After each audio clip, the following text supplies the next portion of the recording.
All right, hey, what's going on? Welcome back, Titans. I'm Ethan Michael. What's up, everyone? Good to see you again. I'm Marisa Flores. Hey guys, it's your boy Isaiah Ruiz. And I'm Oscar Rodriguez. I'm here to get the ball rolling to provide you with your weekly sports updates. Welcome to Titan Sports.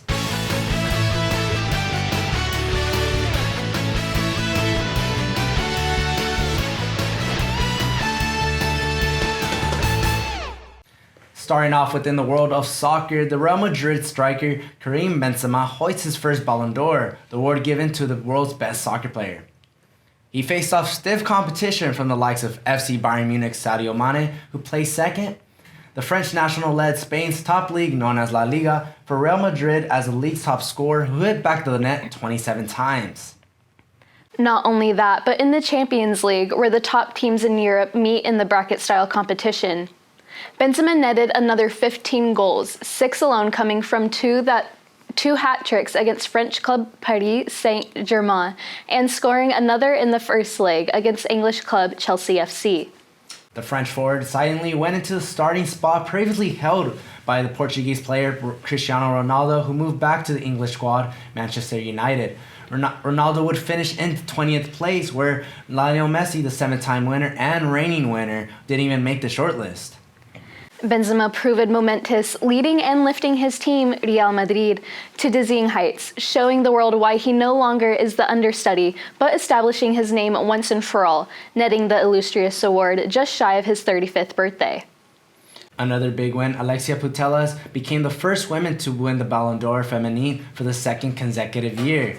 The 28-year-old Barcelona midfielder was recognized as the best women's player at the ceremony in Paris for her leadership and exceptional achievements. Putellas earned the Ballon d'Or award, scoring 11 goals during the Champions League, the most out of all players. She also led Barcelona to a perfect undefeated 2021-2022 season with 18 midfield goals. 4 led to victory in the Spanish Super Cup and the Copa de la Reina. She finished ahead of the second and third considered award recipients, Beth Mead and Sam Kerr. These efforts overshadow the fact that Alexia has been sidelined since June due to a torn anterior cruciate ligament, which will unfortunately keep her out until the summer. Speaking of Ronaldo, is the legendary forward Cristiano Ronaldo trashing his legacy as a star player? As an offensive player on the field, the idea is to stay in the game scoring goals for as long as you can. It makes sense as a forward striker to be upset over not being played as a starter, but Ronaldo has crossed the line when it comes to his standing on the Manchester United team. The 37-year-old player refused to take the field in the 89th minute of their game against Tottenham Hotspur. Instead, he chose to boldly leave the stadium before the full-time whistle was blown and didn't even bother to wait in the dressing room to celebrate the team's 2-0 victory. This isn't Ronaldo's first time acting up or leaving a game early, and fans are wondering if this is behavior that will prove to be a hindrance to both his present and future team members. Manchester United manager Erik ten Hag made it clear it does not condone Ronaldo's negative attitude and has respectfully pulled him from the roster of their next game against Chelsea Stamford Bridge. Ronaldo has dominated the spotlight for soccer for years, cementing himself as one of the best players to ever play. However, he may be impeccable accepting that he is no longer the clear center of attention at United. Having only been a starting player for 2 games all season, he has potentially reached the point of his career where he's just another part of the team, rather than a clear individual who drives it. Ten Hag has emphasized his importance on the team, but at the same time acknowledged that his global stature means that the public views displays of misconduct become undesirable talking points for the team. Ronaldo has since apologized for his actions, but we will have to wait and see if he's able to better work as a team player going further into the season. Looking at baseball now, a major league record has just been broken. In a recent game against the Yankees, Astros ace Justin Verlander took the mound for 6 unbelievable innings, in which he struck out 11 players at bat. This makes for the pitcher's 8th postseason double-digit strikeout game in his career. On top of that, he now sits at the top of the leaderboard when it comes to playoff strikeouts with a remarkable 219 under his belt. In the AL Championship Series opener, Verlander and his fellow teammates delivered a spectacular game for Houston fans to tune into, having pulled off a 4-2 victory against the New York Yankees. This will be the 6th consecutive time the Astros played in the AL Championship Series, and they have certainly been making a point of demonstrating the depth of their lineup's talent. Verlander commented on his highly effective pitching, saying, quote, "As the game going along, you can gain more confidence that you start making better pitches. Once I started being able to execute my pitches the way I wanted, I feel like my confidence just kind of built off that," end quote. Now, although Verlander was the star of the game, teammates Yuli Gurriel, Chas McCormick, and Jeremy Pena all took to the plate, earning runs for the team by hitting solo homers. The Astros are definitely motivated to compete in their first World Series title since 2017, and we look forward to what the rest of the game series has in store for us. The Los Angeles Lakers opened up their season in the Bay Area in a 109-123 loss against the defending world champion Golden State Warriors.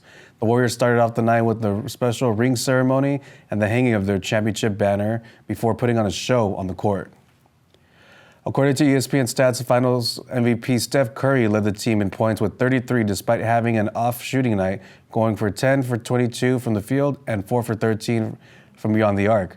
Klay Thompson and Andrew Wiggins also showed up in the season opener with 18 points for Thompson and 20 points for Wiggins.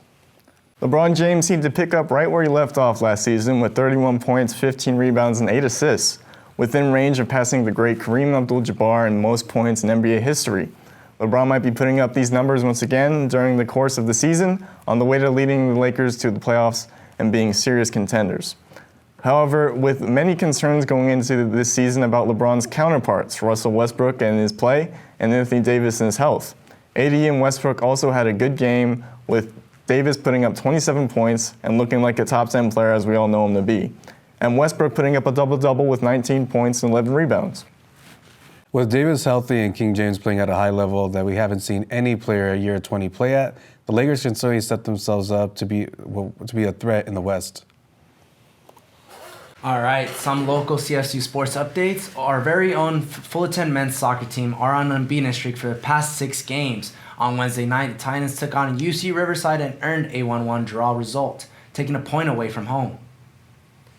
The Titans look to build on their record of 8 wins, 4 losses, and 5 ties. Our team is coming together as the end of the season nears, with just 2 games left in the regular season. Before the postseason playoffs, it is a beautiful moment for our CSUF men's soccer as they prepare to take on Sacramento State this Saturday. Currently, the Titans sit in 3rd place and look to jump in the standings before the Big West tournament play. Now looking at the women's side, our women's tennis team outdid themselves with an incredible performance at the Long Beach Invitational. It was their 2nd tournament of the season, taking place over the weekend of October 7th through October 9th, and featured fierce competition from schools such as UC Irvine, Cal State Northridge, and Cal State Long Beach. During the first day, the Titans won all 3 of their doubles matches and 4 out of 7 of their singles matchups. Unfortunately for all singles competitors, their competition fell short in the semi-final matches, but doubles was an entirely different story. On the last day of the tournament, the final doubles game included 2 of our very own teams battling it out for the title. The pairing of Natalie Duffy and Zoe Almos won 6 games to 1 against fellow Titan teammates Camila Garcia and Maria Nikitash in Sunday's finale. It was unfortunate that they had to play against each other, but I'm sure the team as a whole was more than excited to win their first tournament draw so far in the 2022 season. Coming up after the break, we have our roundtable discussion for you guys. Hang in there, Titans, and stay tuned. We'll be right back.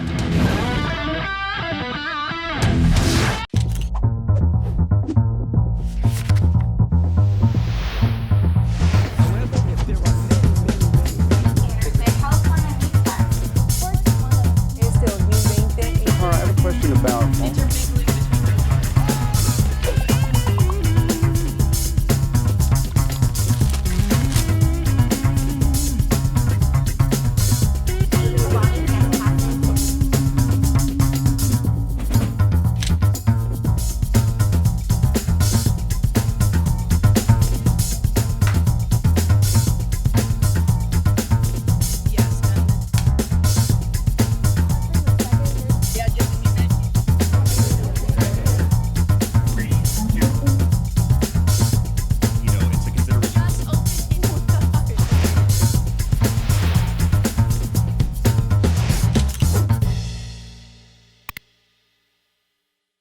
Welcome back, guys. So before we start off, there's a lot of big exciting news. I know Isaiah's happy with the McCaffrey trade, but before we get started to that, I know you're really excited.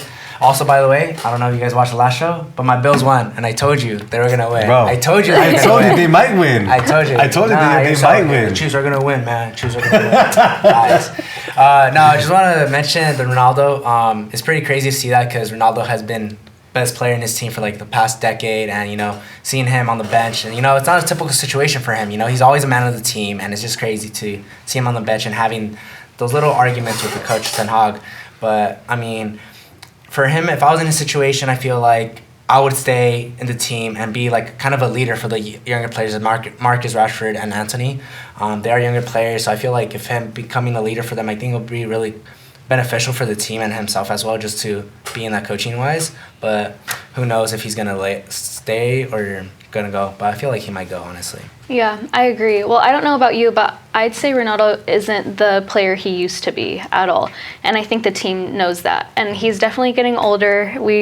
Nobody wants to get older. We all want to stay younger, and especially Ronaldo, given his reputation and everything. But I think given the fact that everyone can vouch for him whenever he's doing good, everyone knows he's really good with the media. He's always willing to talk to fans and everything, but it's easy to do that when everything's going your way. I feel like when you really want to test a person's character, you see their actions when things aren't going their way. And I think him walking off the field, that really showed his character in that moment. And like you said, for the younger players on the team, that just shows what they have to look forward to. I mean, he was in this position himself when he saw in Manchester the first time a player leave. So just the fact that he's doing it now, given the reputation he has and putting that in danger, it just doesn't make any sense. But heading now into the NBA, heading into Isaiah's Lakers, but I'm going to start off with the Warriors because they won. Yep. And they were last season's champions, but they already seem to be starting off pretty hot this season. And I think in the West, we're going to have pretty intense competition. I mean, we have a bunch of athletes coming off of injuries like Kawhi Leonard. I think the West is going to be pretty hot, but I think the Warriors might take it because they have most of their roster back, and Thompson's back after like 3 years of being out.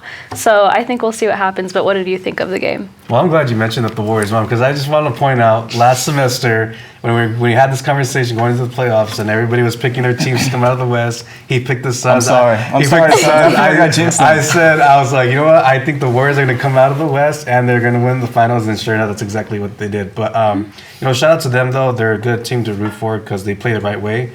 As far as the Lakers, I do see them even though they are 0-2 right now. I do see them competing at a high, competing and showing passion and heart. It's just the problem is that it seems like they're coached to shoot so many threes, and I as a Lake fan, I don't get why we don't have 3-point shooters, so it makes no sense. But what they can do is start building a foundation around that defense, and because a lot of the points that they create these these comebacks with late in the games are forced turnovers. So if they could do that and figure out ways to have like LeBron and AD and everybody do what they normally do and get away from the three and play at their level, I think they could find a way to compete. Also depends on AD's health though too. Yeah, and then I even saw too, like on the Clippers game, I saw a YouTube video, also while I was watching the game, that they're giving up way too many fouls. Yes. I know they're like, there's a video on House of Highlights where they're all like sitting on the bench during timeout, and literally the coach was drawing like tests but no fouls, and basically like highlighted like no fouls and everything. So I guess just another way of just making sure like your defense works, because I know their offense sometimes struggle, because like Isaiah was saying, they always try to go for the three. They never go in for the easy two or anything like that.